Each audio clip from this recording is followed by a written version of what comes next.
Taiwan's army practices how to respond quickly if Chinese military exercises turn into an actual attack.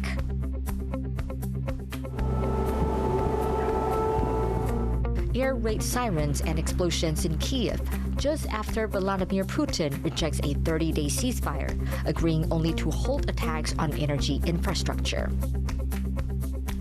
AI giant Nvidia stock is slipping, even as the company unveils powerful new products.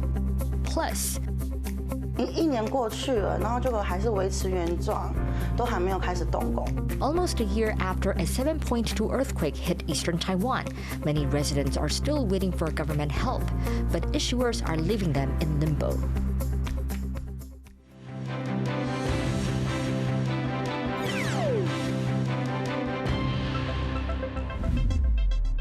A warm welcome to TaiwanPlus News. I'm Betty Chen. Taiwan's army is practicing how to respond to a sudden increase in Chinese aggression, part of a new kind of training that mobilizes soldiers as quickly as possible.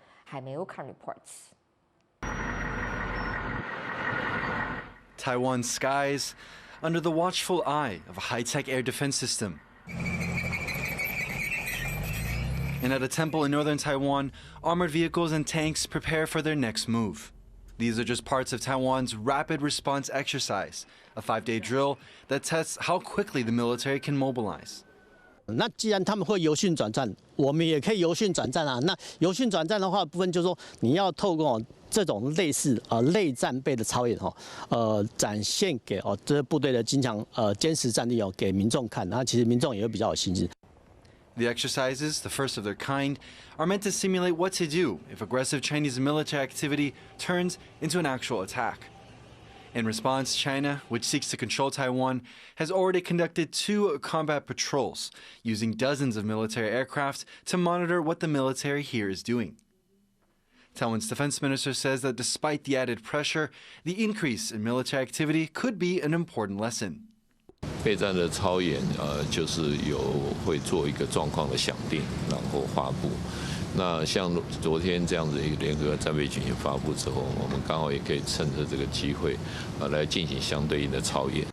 Taiwan's defense ministry has been shifting military training, combining different weapons and units to get their soldiers ready for a variety of situations. Realistic training has been a priority for Taiwan's military, and some observers say that these drills so far look promising. Just the fact that the Ministry of National Defense seems to be taking very seriously the risk that a gray zone exercise or demonstration could morph into an actual assault is a really important movement in the right direction. Apparently, we are seeing both the rapid mobilization of units, that's just an enormously beneficial first step, but then also this attempt to use some more modern and advanced tactics in order to achieve a bit of concealment, in order to not mass a lot of armored vehicles in one place that would just make them a tempting target for a drone or a long-range missile. Other branches like the Air Force and the Navy are set to conduct their own exercises later this week. The aim here is for the military to continue carrying out these kinds of operations, taking bigger steps towards becoming a more modern fighting force. Fu Huahong and Jaime Okan for TaiwanPlus. Hong Kongers exiled in Taiwan are marking 1 year since a controversial national security law took effect in their home city.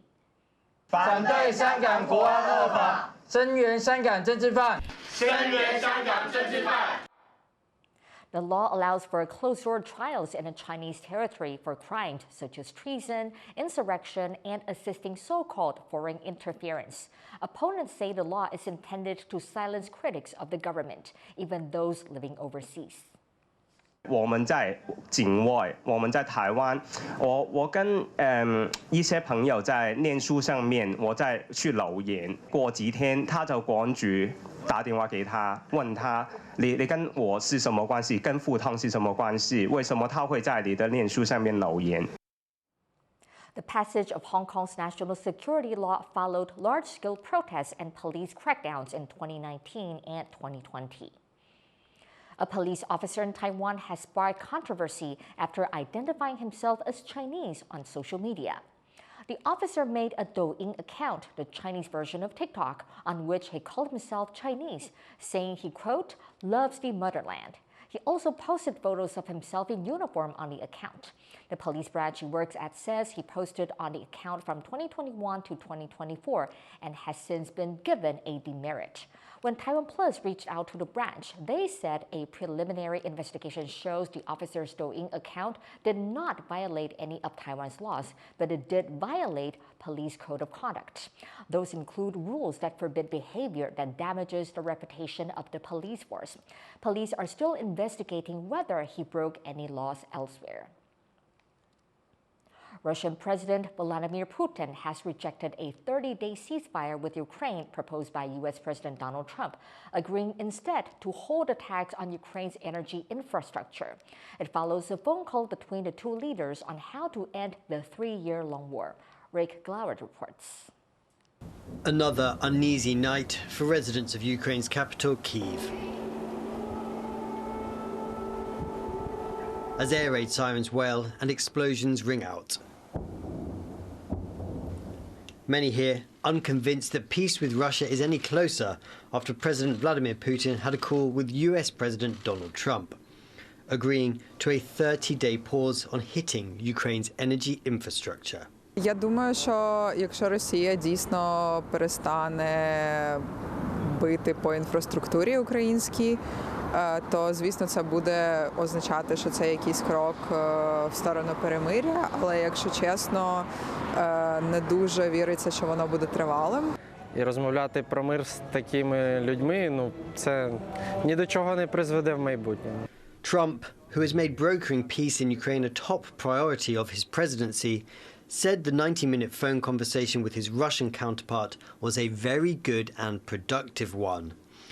And although Ukrainian President Vladimir Zelensky welcomed the potential first phase of a ceasefire, he says the lack of details leaves him feeling uneasy. Ми відносимось зі скепсисом з точки зору довіри к русским. Довіри до Путіна немає. Тому я й кажу, треба зрозуміти, як технічно це буде відбуватись, щоб це не залежало тільки від їх бажання. Ось і все.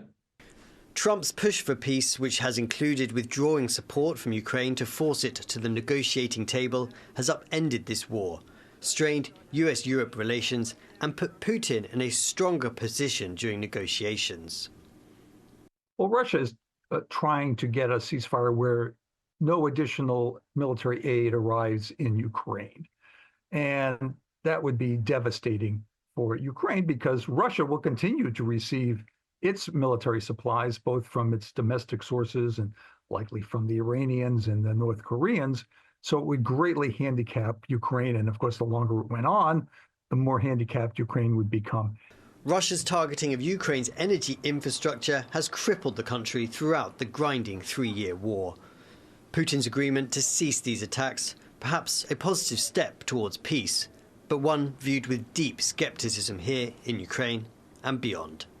Patrick Chen and Rick Glauert for TaiwanPlus.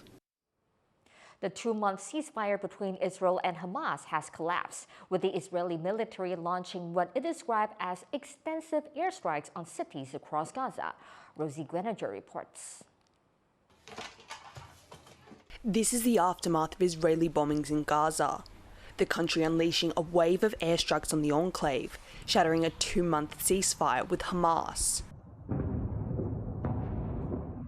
The assault hit densely populated areas, including Khan Yunis and Rafah, regions many Palestinians had recently returned to during the pause in fighting that came into effect in January. كل العائلة تقريبا استشهدت كلهم استشهدوا واحنا بيتنا انهد علينا احنا البيت اللي جنبهم بشكل مباشر. في كمان اصابات عند دار السطري. حتى الان بطلع في الناس من تحت الردم.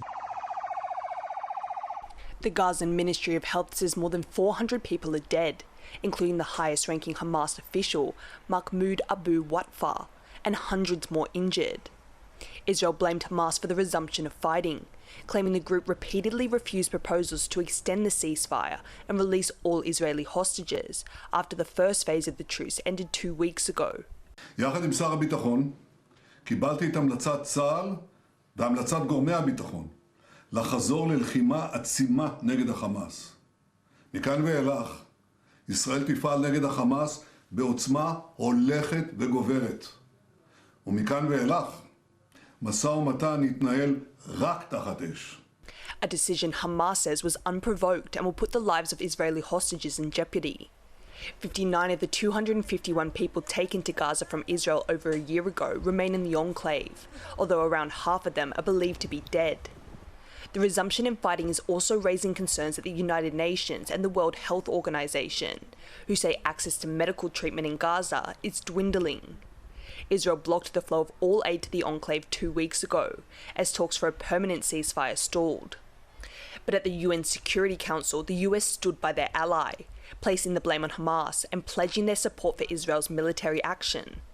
President Trump has made clear that Hamas must release the hostages immediately or pay a high price, and we support Israel in its next steps.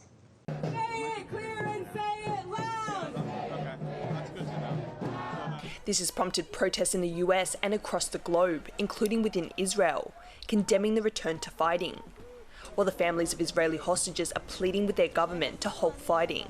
We must do everything in our power to bring them back. We must return to the ceasefire negotiations and secure the release. A deal is the only way to bring them all back.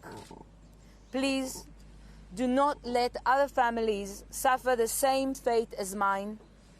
There is still time, and there are still lives to save. And for those on the ground in Gaza, the clock is ticking as Israel vows to push forward with military force. James Lin and Rosie Greninger for TaiwanPlus. Chinese President Xi Jinping is reportedly unhappy about a major port deal in the Panama Canal. That's according to the Wall Street Journal. Earlier this month, Hong Kong-based CK Hutchinson announced plans to sell its port holdings to investors led by U.S. firm BlackRock in a deal worth nearly $23 billion.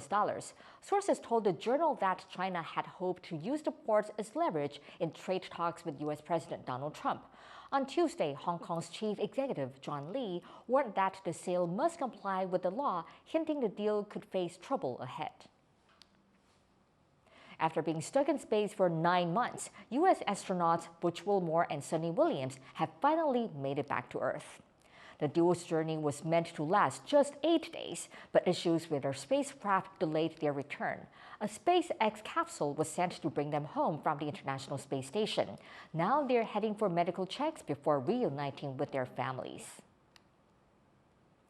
Coming up after the break, a 9-year-old tattoo artist is making his debut, showing off his skills in Bangkok.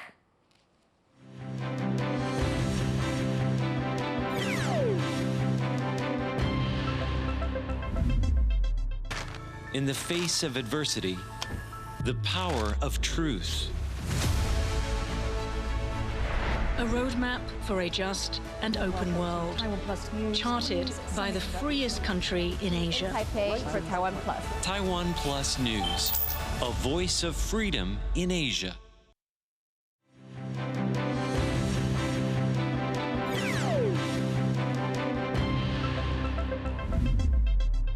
Welcome back. You're watching TaiwanPlus News. AI powerhouse Nvidia has unveiled fresh tech, including stronger chips for artificial intelligence and new robots. But market reaction has been less than stellar, with the firm's stock slipping after the showcase. Joyce Deng has more.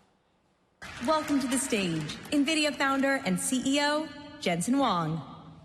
Another glimpse into the power of artificial intelligence at leading California-based tech giant Nvidia's annual conference, GTC. It's Taiwan-born CEO Jensen Huang revealing new and updated AI chips with upgrades to Blackwell microarchitecture. This is the most extreme scale-up the world has ever done. And introducing its next AI superchip, the Vera Rubin, set for next year. But stealing the show, a breakthrough in robotics.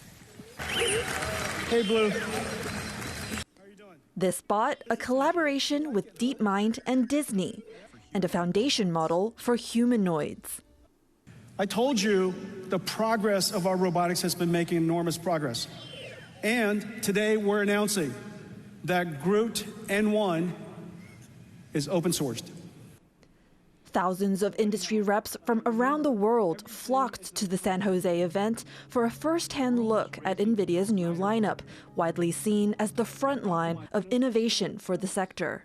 And being here, I think, really opens your eyes into what's, we're just seeing the very, very tip of the iceberg. I tried to get into the keynote at the SAP Center today.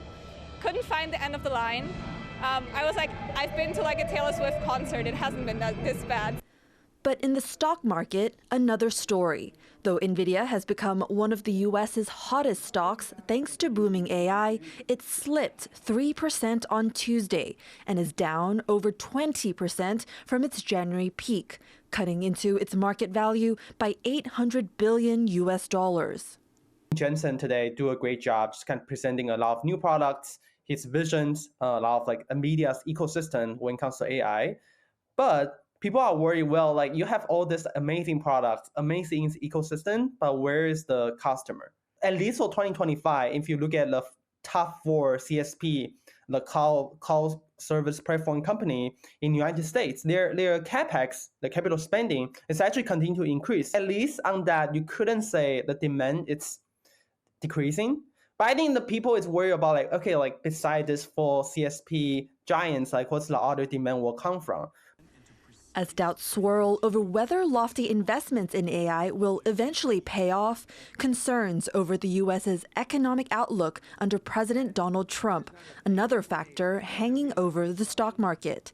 But at least for Nvidia, a full-fledged commitment to its vision for a future where AI is everywhere. Eason Chen and Joyce Tsin for TaiwanPlus. As you just heard there from tech competition analyst Ray Wang, exactly where the demand is for these AI products is still unclear. But Nvidia and other tech firms are still betting on them and making their own progress in AI chips. To find out whether this strategy will pay off, Joyce Tsin talked more with Wang.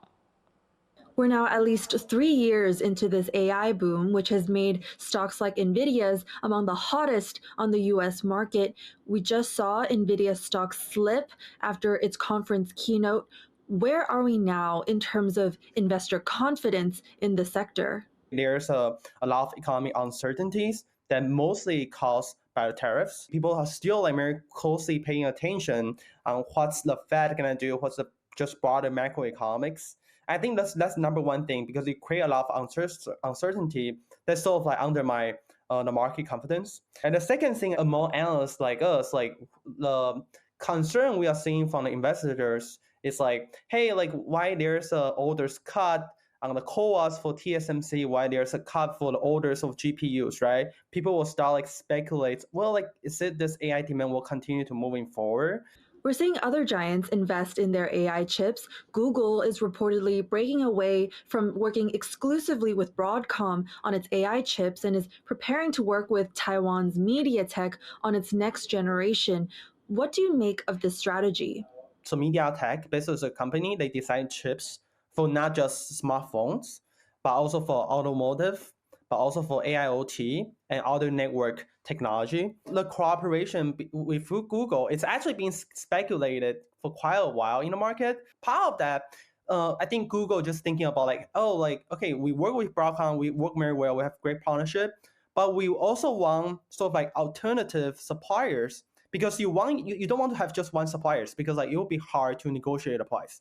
Right, MediaTek is a very interesting company, right? They are the best IC design company based in Taiwan. But if you look at their revenue portfolio by region, I think 80 to 90% it's actually from China. So the big part of that is from the smartphone, right? They're providing chips to companies like Vivo, Oppo, like Xiaomi. Those phones, like Taiwanese typically don't use, but it's actually they have tons of amount of users in China. Well, given their sizable customer base in China, what does the U.S.'s ongoing tech competition with China mean for MediaTek and its shift towards the AI business, especially now with Trump back in office? U.S. is actually worried more when it comes to like MediaTek design the chips.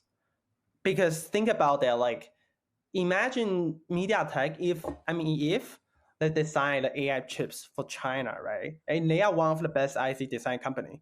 So like if that's the case, like I think that's the thing, like US will have extreme concern. But and right now they just designed the chips for the normal smartphone. So it's not. I think for now I don't see a major risk for MediaTek, and I'm sure the company, to my understanding, they have been paying very close attention on the regulatory change from the White House or Department of Commerce in Washington.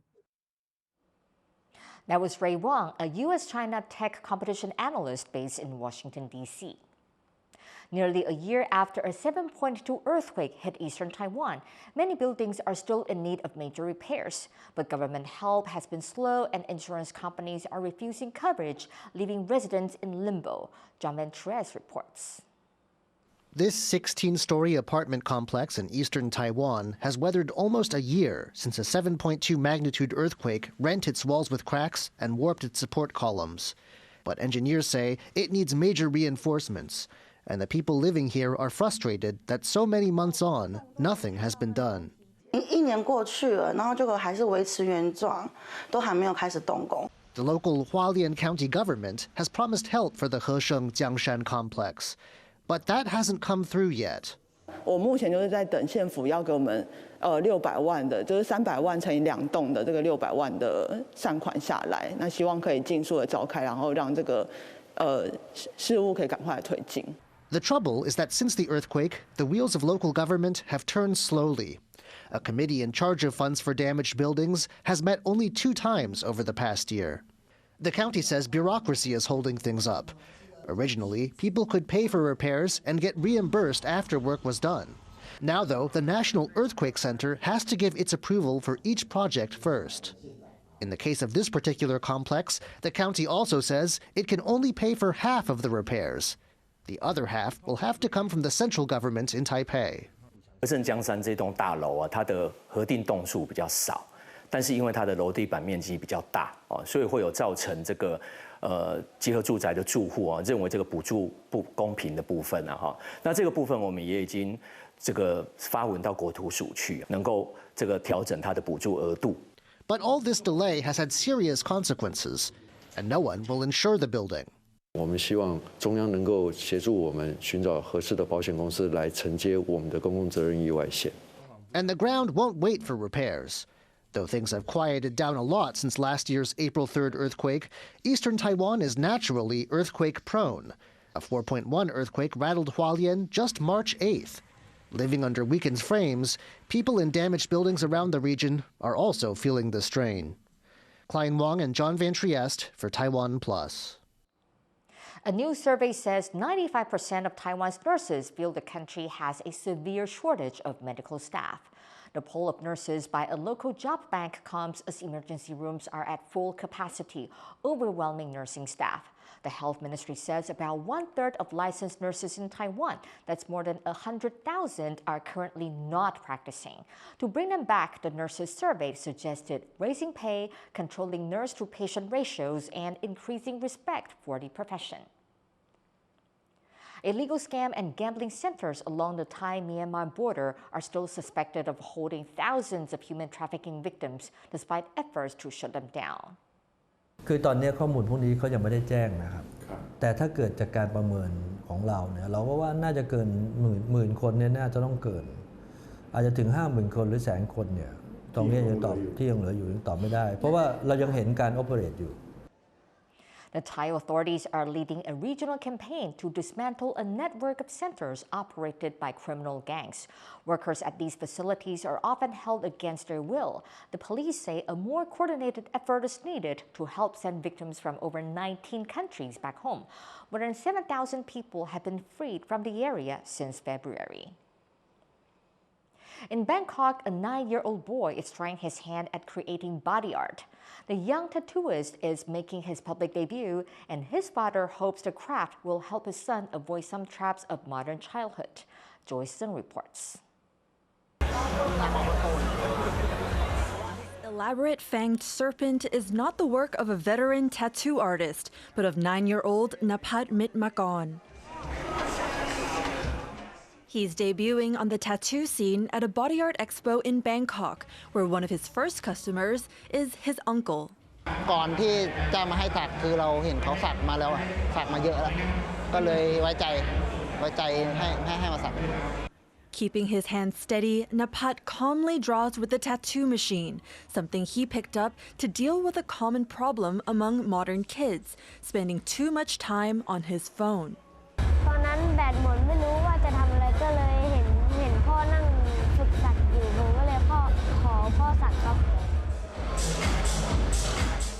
An amateur tattooist himself, Napat's father, Natawut Sangtong, was eager to get his son off his phone, but says he did not have to force Napat to get into tattoo art.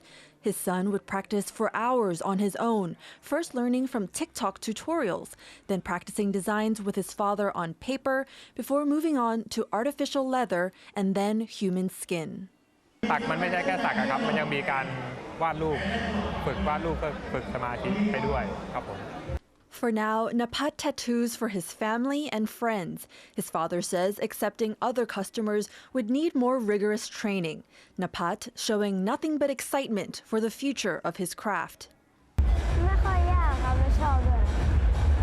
Although he's just one of almost 200 artists at this expo, Napat is already standing out and gaining some fans, admiring his precision and fearless mastery of body art.